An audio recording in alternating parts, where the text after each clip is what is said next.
राधे राधे, जय श्री कृष्णा, जय सीताराम। सुनते हैं वैशाख महात्म का 12वां अध्याय। मैथिली कहने लगे कि ब्राह्मण, आपने कामदेव की स्त्री रति का वर्णन किया और उसकी अक्षुण्ण शयन व्रत धारण करने की कथा भी मैंने सुनी। अब कृपा करके यह बतलाइए कि इस व्रत की विधि क्या है। यह वार्ता सुनकर श्रुतिदेव कहने लगे कि इसका विधान पहले ही श्री हरि ने लक्ष्मण जी से कहा था, वह सब मैं तुमको सुनाता हूँ। इस व्रत के करने से श्री लक्ष्मीपति भगवान प्रसन्न हो जाते हैं। इस पाप नाशक व्रत को किए बिना जो धर्म में प्रवेश करते हैं उनका सब कर्म निष्फल हो जाता है। श्रावण शुक्ला द्वितीया को इस व्रत को धारण करना चाहिए। चातुर्मास्य में हविष्यान भोजन करना चाहिए तथा श्री लक्ष्मी नारायण का पूजन करना चाहिए।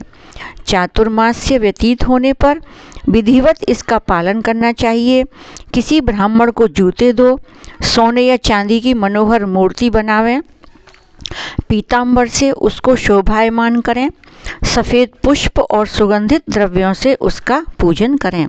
फिर ब्राह्मणों को शय्यादान, वस्त्र दान करके भोजन करावें।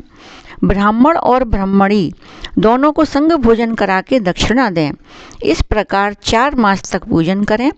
मार्गशीर्षादि मासों में भी विधिवत उसी तरह का भगवान का पूजन करें। ऐसे ही चैत्र से 4 मास तक हरि भगवान का पूजन करें। जिनको सनकादि ऋषिगण पूजते हैं उन भगवान की स्तुति करें और इस व्रत को आषाढ़ शुक्ला द्वितीया को समाप्त कर देवें।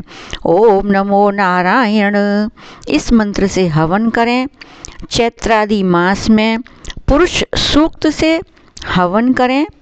मार्गशीर्षादि मास में विष्णु गायत्री ओम नारायणाय विद्महे ओम नारायणाय विद्महे इस मंत्र से हवन करें।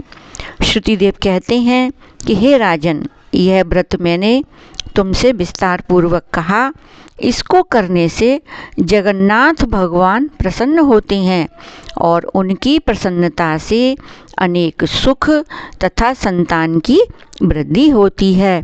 श्रीमन नारायण नारायण नारायण, श्रीमन नारायण नारायण नारायण, भजमन नारायण नारायण नारायण, श्रीमन नारायण नारायण नारायण नारायण नारायण नारायण, भजमन नारायण नारायण नारायण। राधे राधे। अब कल सुनेंगे 13वां अध्याय।